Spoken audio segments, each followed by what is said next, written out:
Kan syariat apa syariat? Syariat itu jalan. Jadi syariat itulah jalan hidup, jalan agama. Allah telah menetapkan jalan agama kita. Apa dia? Apa yang Allah wasiatkan, Allah perintahkan kepada Nabi Nuh. Yang kedua kepada siapa? Kepada apa yang kami wahyukan kepada engkau, wahai Rasul Nabi Muhammad. Kedua Nabi Muhammad. Yang ketiga, ma wasaina bi Ibrahim, apa yang kami wasiatkan kepada Nabi Ibrahim. Yang ketiga Nabi Ibrahim. Yang keempat wa Musa. Dan yang kelima wa Isa. Dan bila disebut lima-lima nabi ni, Nuh, Nabi Muhammad, Nabi Ibrahim, Musa dan Isa, ini nabi apa? Ulul azmi. Dan Allah perintahkan kita untuk mencontohi kesabaran ulul azmi. Apa dia yang mereka diperintahkan? An aqimuddin. Apa maksud dia? An aqimu, itu tegakkan. Jadi tugas kita yang kita nak berada di atas jalan lurus itu ialah tugasan dia apa? Tegakkan agama ini. Itu sebut al-iqamatuddin.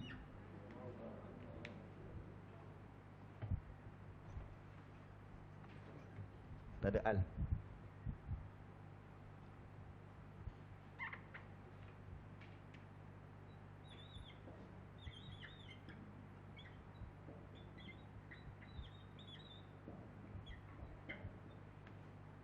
Apa maksud iqamah? Menegakkan, mendirikan. Mendirikan. Kita ada satu kawasan tanah kosong. Lepas tu kita kata apa? Kita nak dirikan rumah kan? Macam mana nak buat nak dirikan rumah? First kali, kita ada tanah kosong, kita nak bina rumah, nak dirikan rumah. Maksudnya daripada tak nampak apa-apa kosong, menjadi adanya bangunan yang besar, rumah. Apa first kali nak kena tegakkan? Tiang. Apakah tiang kepada agama? Solat. Jadi yang kita solat tu baru bina apa? Tiang. Tapi kalau kita setakat solat sahaja, kita hanya buat rumah ada apa? Ada tiang. Dah jadi rumah ke belum? Belum. Jadi kita baru bina tiang. Mana agamanya? Belum sempurna lagi. Jadi sebab tu kita kena lengkapkan. Sekadar tiang saja solat, sebab tu kita kata cukuplah dah solat. Lepas tu anak keluar contoh, pergi mana-mana ke, keluar dengan boyfriend ke, jangan lupa solat, kita kata. Itu baru buat apa? Tiang. Tapi pada yang sama kita mendakai Allah, tak kena. Sebab itulah masuk menegakkan solat itu ialah sebagai tiang dulu. Sebab tu kita lengkapkan dengan perintah-perintah Allah agama ini. Apa dia perintah-perintah Allah? Antaranya tanda muka surat ni tanda lek, nanti kita akan buka. Buka balik surah 6.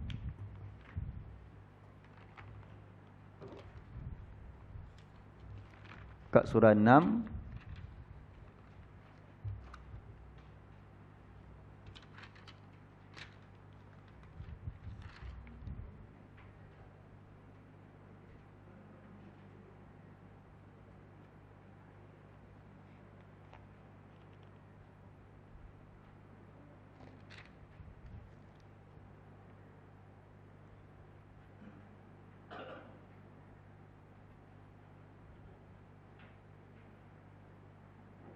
Ayat 151.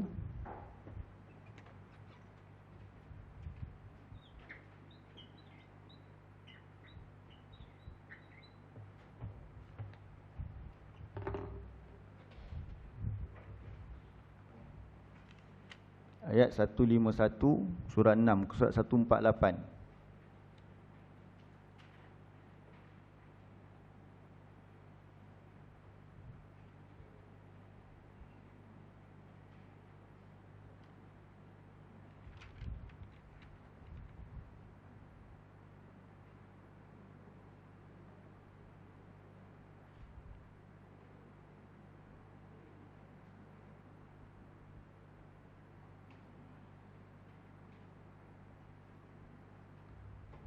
A'udzu billahi minasyaitonir rajim. Qul ta'alau atlu ma harrama rabbukum 'alaikum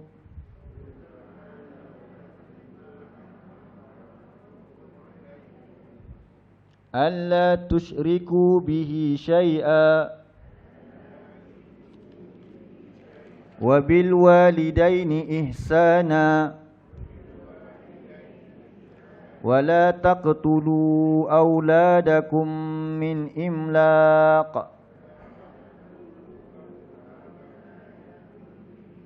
نحن نرزقكم وإياهم ولا تقربوا الفواحش ما ظهر منها وما بطن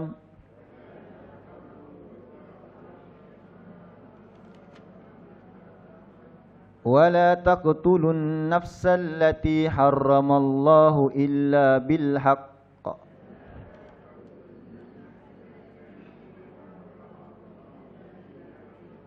ذلكم وصاكم به لعلكم تعقلون.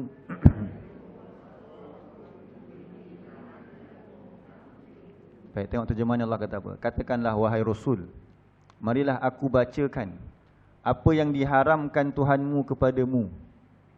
Jangan mempersekutukannya dengan sesuatu pun. Satu.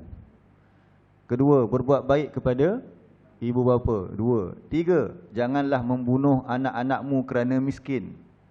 Kerana kamilah yang memberi rezeki kepadamu dan kepada mereka. Tiga. Tiga ke empat? Tiga.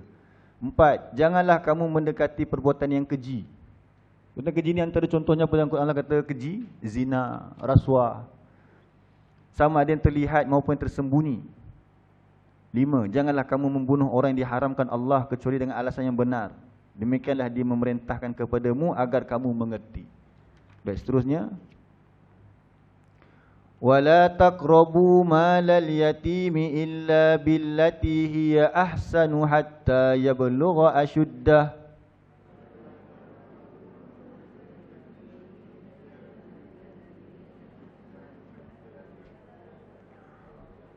وَأَوْفُوا الْكَيْلَ وَالْمِيزَانَ بِالْقِسْطِ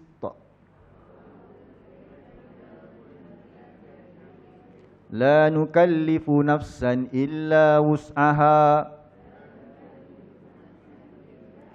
وإذا قلتم فاعدلوا ولو كان ذا قربى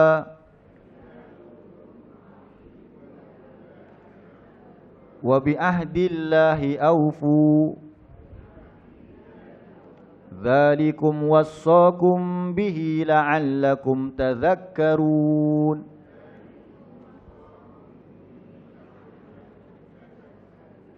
Dan yang keenam, janganlah kamu mendekati harta anak yatim kecuali dengan cara yang bermanfaat. Jadi orang yang menjaga anak yatim, dia kena ambil upah sebagainya, jangan sampai menzalimi. Ni ringkas-ringkas je sebab kita nak pergi kepada jalan yang lurus. Kemudian sampailah dia mencapai usia dewasa. Dan sempurnakanlah sukatan dan juga timbangan. Ini semua boleh dihuraikan satu persatu ni sebenarnya. Bukan saja berniaga, apa-apa hak bil qist, dengan adil. Tidak kami membebani seseorang melainkan mengikut kesanggupannya. Maksudnya kemampuan dia. Memang Allah perintahkan ni, kita boleh buat. Sebab Allah cipta manusia ni boleh buat benda-benda yang diperintahkan ini. Wa idh qultum, jika kamu berbicara, fa'dilu walau kana dzul wa kana dza qurba. Apabila kamu berbicara, bicaralah dengan jujur. Walaupun dia kerabatmu.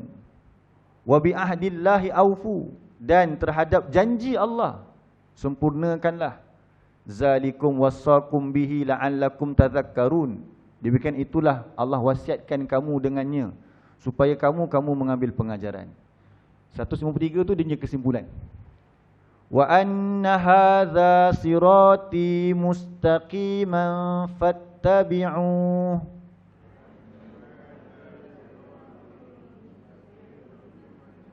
وَلَا تَتَّبِعُوا السُّبُلَ فَتَفَرَّقَ بِكُمْ عَنْ سَبِيلِهِ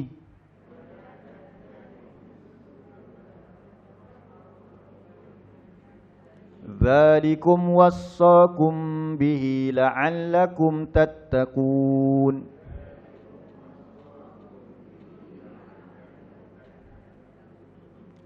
Lepas tu kesimpulannya apa? Dan yang disebutkan tadi semua tu haza sirati mustaqim. Allah Nabi kata apa dia? Inilah jalanku yang lurus. Yang Allah tadi mula-mula kita bincang ayat 162, Allah tunjukkan aku jalan yang lurus. Jalan yang lurus pula kita minta dekat Allah, ihdinas siratal mustaqim. Tadi tu yang disebutkan senarai-senarai itu. Itulah dia jalan yang lurus. Itulah agama yang kita kena tegakkan. Jangan dekati fawahish, perkara-perkara yang keji tadi tu. Jadi perkataan contoh kita kata tadi, jangan lupa solat, tapi dibiarkan dalam keadaan yang lain. Tak betul lah. Jadi dia hanya buat tiang, tapi agama pelengkap tu dia tak buat. Fattabi'u, kata Nabi, maka ikut. Wala tattabi'us subul, janganlah kamu ikut jalan-jalan yang lain. Fatafarraqu bikum an sabilih, yang akan mencerai-beraikan kamu daripada jalan Allah. Zalikum wassakum bihi la'allakum tattaqun. Demikianlah Allah mewasiatkan kepada kamu dengannya, supaya kamu bertakwa. Buka balik surah 42 ayat 13 tadi. Jadi itulah tugas kita, menegakkan agama, memunculkan itu. Kalau kita nampak contoh, tadi Allah kata apa antaranya? Allah kata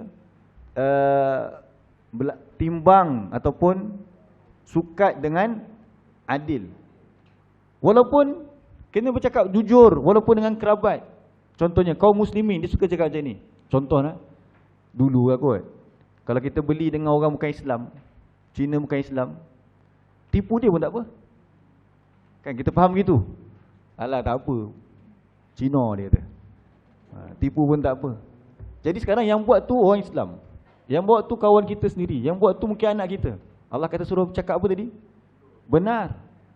Sebab apa? Walaupun yang buat tu adalah kerabat kamu. Waktu pula tadi tu kita tak sukat dengan betul. Untuk hak kita, kita nak. Untuk hak orang lain walaupun itu kafir, kita biarkan. Jadi itu seorang Muslim, dia kena buat semua tu. Dia tak boleh fikir diri dia je Muslim. Itu yang Allah kata apa tadi? Iqamatuddin. Kita kena munculkan agama ini. Jadi sekarang seorang Muslim, dia hanya solat saja, dia baru buat apa? Dia baru buat tiang. Dia belum lagi buat yang Allah perintahkan, iaitu an aqimuddin tu. Surah 42 ayat 13 tadi tu. Menegakkan apa? Agama. Itulah dia jalan yang lurus, yang perlu dibuat.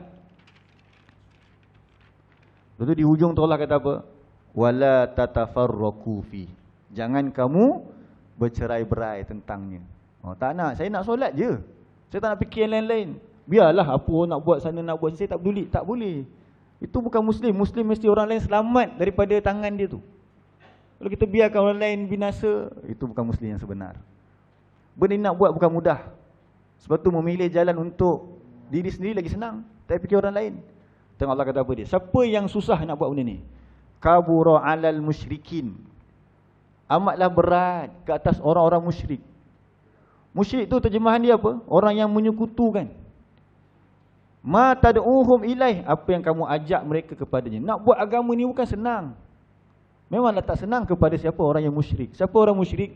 Dia menyekutukan hidupnya kepada selain daripada Allah. Kalau betul kita beribadah kepada Allah, ingat tak dulu nota? Tuan-tuan cuba tengok sikit sebelum kita akhirkan ni. Apa bukti kita tauhidkan Allah? Dia ada 3 kita bagi. Satu, hanya ada satu apa?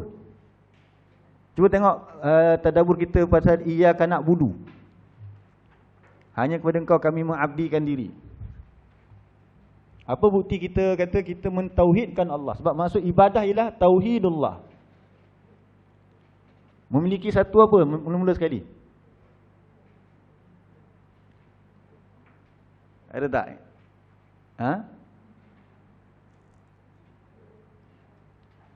Cari tu, satu sumber rujukan. Cuba cari. Masa kita tadabbur iyyaka na'budu. Lama dah, tahun lepas. Ada? Yang pertama apa Haji Razak? Satu sumber rujukan. Yang kedua?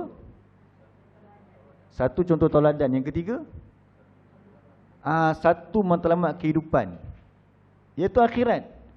Bila kita ada 2 matlamat kehidupan, itulah sekutu. Kita berkongsikan matlamat hidup. Satu akhirat, satu lagi dunia. Kalau macam tu hidupnya, memang susah nak korbankan dunia ni. Sebab dia masih lagi ada apa dalam hati dia? Dunia. Sebab tu Allah kata, nak buat kerja ni, nak menegakkan agama ni susah. Kepada siapa? Orang yang masih ada sekutu dalam hidup dia. Kalau fokusnya akhirat, apa Allah perintah dia akan sanggup buat. Walaupun umurnya 60, 70. Sebab kita dah belajar dah kadang-kadang sikit banyak tentang sirah-sirah para sahabat. Yang contohnya namanya Ammar bin Al-Jamuh, kalau masih ingat lagi. Umurnya 60 tahun masuk Islam. Kakinya tempang. Ingat kan kisah tu? Tapi dia syahid dalam peperangan apa? Uhud. Walaupun umurnya 60. Sebab apa? Sebab matlamat dia adalah syurga. Dia akan cari jalan kok mana pun nak pergi syurga. Tapi kalau di depan tu ada dunia yang mengkaburi mata dia, dia jadi payah. Kalau ikutkan tak payahlah ji, 60 dah. Ustaz pula cakap tak payahlah belajar bahasa Arab. Nak susah-susah nak hafal-hafal, kan lagi senang. Lagi senang nak menghafal ke lagi senang nak relax je? Relax lah senang, tapi kenapa pilih jalan yang sukar? Sebenarnya dia tidak sukar. Sebab apa? Kita nampak yang lebih besar lagi kan? Kita nak ke akhirat. Jadi kita buat, first kali nak buat agama ni, dia kena ada ilmu dulu. Dan apa sumber ilmu? Ini kita sambung minggu depan. Bukan minggu depan, next class. Jadi sumber kepada apa? Jalan yang lurus. Sumber jalan yang lurus. Ini next lah.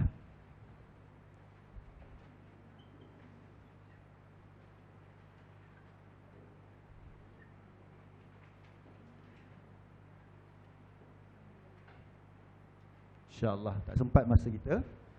Jadi hari ini beberapa poin yang dapat kita bincangkan. Yang pertama, apa maksud Siratal Mustaqim? Bukan terjemahan dia, maksud dia. Cara hidup yang menyampaikan kita kepada siapa? Allah. Apa dia cara dia? Satu je. Dinul Islam. Siapa orang yang Allah pilih untuk kita lihat cara hidup Islam yang sebenar? Nabi Ibrahim. Macam mana dia memperuntukkan masa dia untuk agama? Part time ke ataupun full time? Full time. Sampai dia mati kan? Lepas tu kepada siapa pula dia perintahkan untuk lakukan? Anak-anak. Jadi kita sebut Na ni, siapa Na kat sini? Kami.